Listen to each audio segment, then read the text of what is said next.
Good morning. Hello everyone, কেমন আছেন সবাই? আশা করি সবাই ভালো আছেন। আমরা আলহামদুলিল্লাহ ভালো আছি। তো এখন বানাবো ভাপা পিঠা। আজকে শুক্রবার আর এখন 10:45 মতো বাজে। আমি ভাপা পিঠা বানানোর জন্য এখানে চাউলের আটা ভালো করে ভেজে নিয়েছি। এটা ফ্রিজে ছিল। আর সকালবেলায় রুটি আর ভাজি করেছিলাম।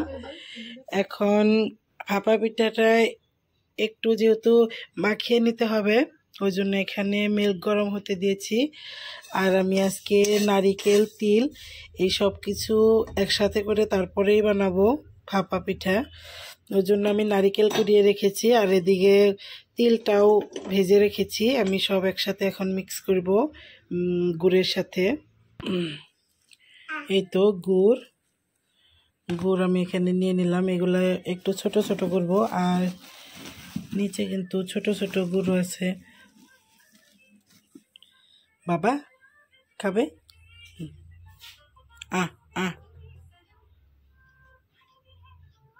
আ দাও।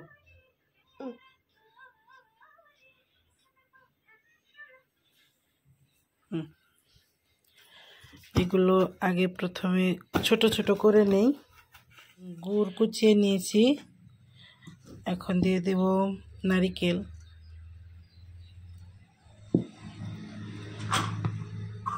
তারপরে তিল দিয়ে দেব। এই তো তিল।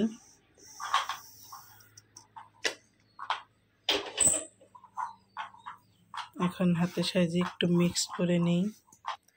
এই তো একদমই মিক্সড হয়ে গিয়েছে। এখন আমি চাউলের আটাটা প্রসেসিং করে নেব। এই তো চাউলের আটা। এখন এটার মধ্যে আমি একটু একটু করে মিল্ক দিয়ে দেব আর মেখে নেব।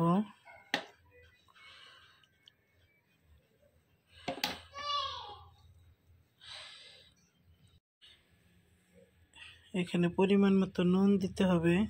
প্রথমে ভুলে গিয়েছিলাম, এখন দিয়ে নিই। নুন দিয়ে প্রথমে ভালো করে মিক্সড করে তারপরে আমি মিল্ক দিয়ে মাখিয়ে নেব। আমার মাখানো হয়ে গিয়েছে অনেকটাই, কিন্তু এখানে মিল্ক লেগেছে। আমি প্রথমে দেখিয়েছিলাম সেখানেও কিন্তু 1 কাপের মতো মিল্ক আছে, মানে এখানে পুরো 2 কাপ মিল্ক লাগলো। আমি সব আরও নিয়ে তারপরে গরম করে দিয়েছিলাম। এই তো দেখুন এরকম হলে তবেই বুঝতে হবে যে এটা ভাপা পিঠার জন্য একদমই রেডি। এখন আমি এগুলা চেলে নেব চালনি দিয়ে। এই চালনি দিয়ে এখন আমি চেলে নেব। চেলে নিয়ে তারপরে দেখাচ্ছি।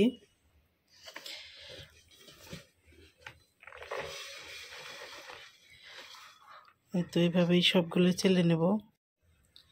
এগুলা ছেঁকে নিয়েছি। এই দেখুন দানা দানা হয়েছে। আর এই তো এইগুলা গুড়, নারিকেল আর তিল একসাথে মিক্সড করেছিলাম।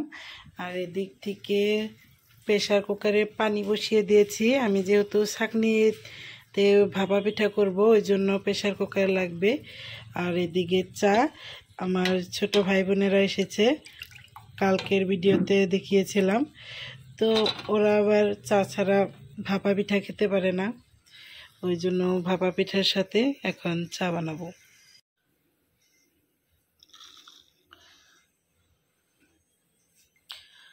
আমি চামচ দিয়ে এগুলো ভরে নিচ্ছি। এই তো গুঁড়া দিয়ে দিলাম। এখন এখানে দিয়ে দিব এখান থেকে গুড় নারিকেলের মিশ্রণ ভরে দিয়ে দিলাম মাঝখানে।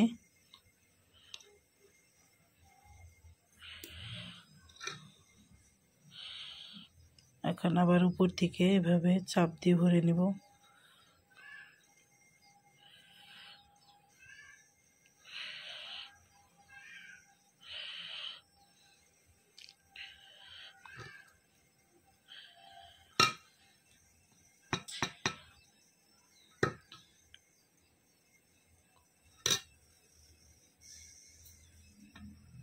দেখি এদিকে পানির কি খবর।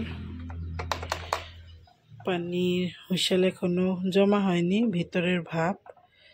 তো এখানে ভাপ জমা হতে থাক, আর এখান থেকে আমি চার মধ্যেও চিনি দিয়ে দিই।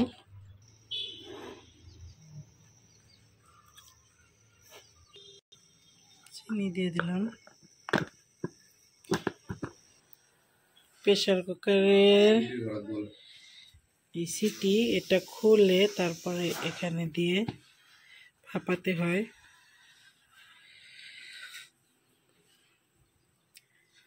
এদিকে এটা হোক।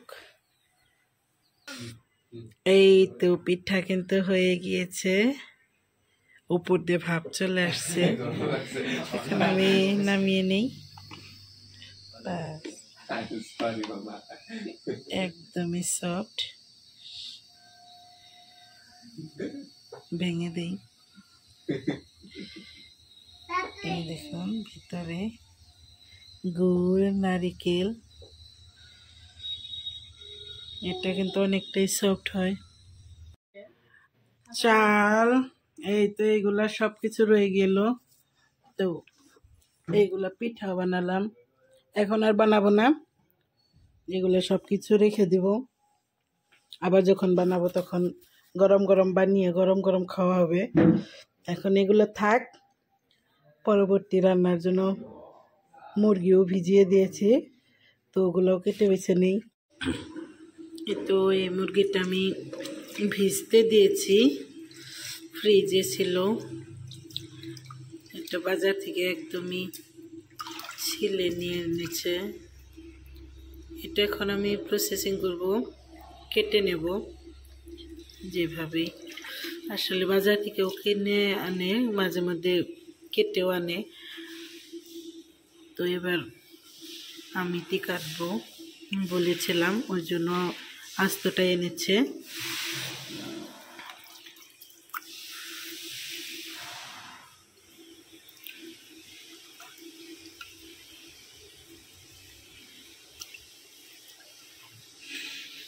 এই তো মুরগি কেটে ধুয়ে নিয়েছি, আর অর্ধেকটুকু মাংস কিন্তু আমি তুলেও রেখেছি, আর বাকিটুকু এই আলুর সাথে রান্না করব।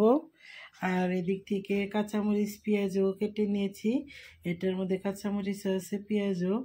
আর এদিক থেকে কড়াইও বসিয়ে দিয়েছি, কড়াইয়ের মধ্যে এখন রান্না করব। কড়াইটাও কিন্তু গরম হয়ে আসছে, এখন আমি পরিমাণ মতো তেল দিয়ে দেব। তো এখানে কিন্তু মশলাও রেডি করে রেখেছি, শুধু এখান থেকে রান্না করব। এই তো আদা রসুনের পেস্ট, এখন আমি তেল দিয়ে দেই।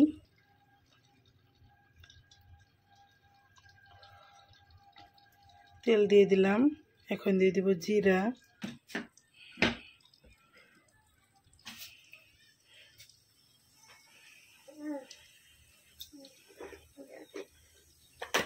জিরা ভাজা হয়ে গেলে দিয়ে দেব কাঁচামরিচ পেঁয়াজ। জিরা ভাজা হয়ে গেছে, এখন আমি প্রথমে পেঁয়াজ দিব, কাঁচামরিচটা এখন আর দিব না, আমার বাবাটা কিন্তু আমার কাছেই, আর ওই জন্য এখন আর পেঁয়াজ দিব না, পরে দিয়ে দিব। পেঁয়াজ দিই, পেঁয়াজ দিয়ে পেঁয়াজ ভাজা হলে তারপরে কাঁচামরিচ দেব।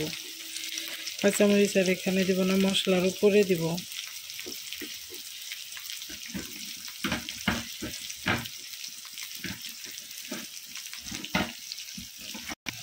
এখানে আমি বড় সাইজের 2টা পেঁয়াজ নিয়ে নিয়েছি, 1 কাপের মতো হবে।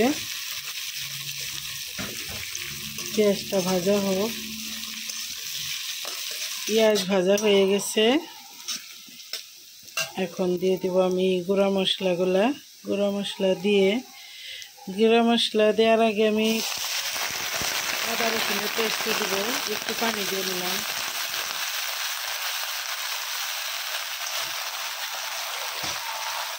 আদা রসুনের পেস্ট, তারপর গুঁড়া মশলা সব একসাথেই দিয়ে দিব। হলুদ, মরিচ,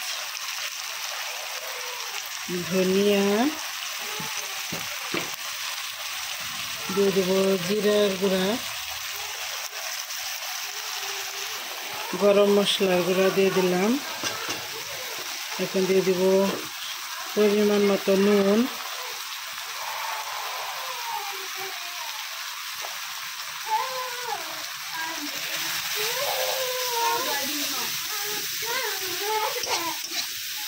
আর একটু পানি দিয়ে দিব।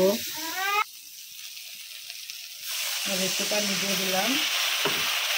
পানি দিয়ে এখন ঢাকা দিয়ে ঢেকে এগুলো কষাতে দিয়ে দেব।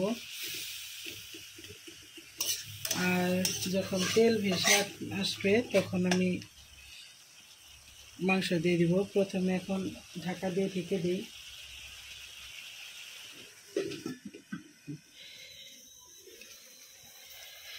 এই তো মশলার মধ্যে কিন্তু তেল ভেসে উঠেছে। এখন আমার মশলাটা পুরোপুরি কষানো হয়ে গেছে। এখন দিয়ে দিব মাংস আর আলুগুলা।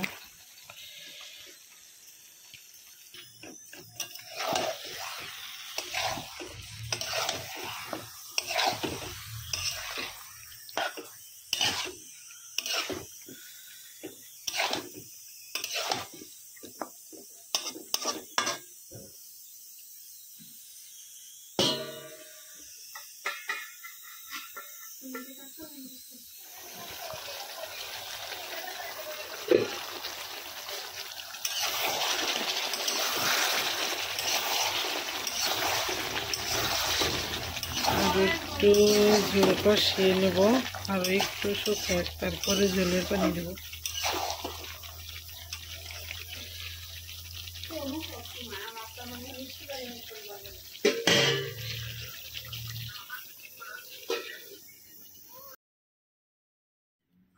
কষানো হয়ে গিয়েছে, তো এখন আমি ঝোলের পানি দিয়ে দিব। আমি এখন ঠান্ডা পানি দিয়ে দিলাম, কেউ চাইলে গরম পানি দিতে পারেন। তো আমি এখন আবারও ঢাকা দিয়ে ঢেকে দেব, একটু নাড়াচাড়া করে নেই, তারপরে ঢাকনা দিয়ে ঢেকে দেব।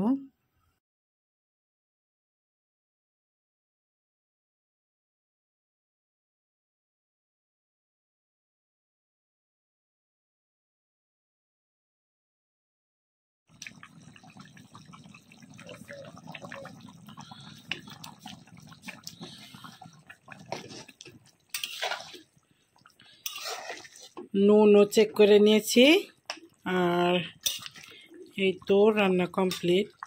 একটু ঝোল ঝোলে রাখবো, কারণ সবাই ঝোল খায়, ঝোল না হলে চলে না। এখন চুলার আঁচটা অফ করে নিব। এই তো লাঞ্চ রেডি। এখানে সকালের ভাজি ছিল, এই তো ধনিয়া পাতার ভর্তা, এগুলা চিকেন, এগুলা মাছের সবজি, আর এগুলা হলো মাছের ডিম দিয়ে ভাজি, আর এই তো গরম গরম ভাত। এখন এগুলো দিয়ে খাওয়া হবে। আমার হাজবেন্ডও মসজিদ থেকে চলে আসছে শুক্রবারের জুম্মার নামাজ পড়ে, এখন বাবাকে নিয়ে একটু মোবাইল দেখছে। আজকের ভিডিও এ পর্যন্তই, দেখা হবে নেক্সট কোনো ভিডিওর সাথে। ততক্ষণ পর্যন্ত ভালো থাকবেন, সুস্থ থাকবেন, আমাদের জন্য দোয়া করবেন। আল্লাহ হাফিজ।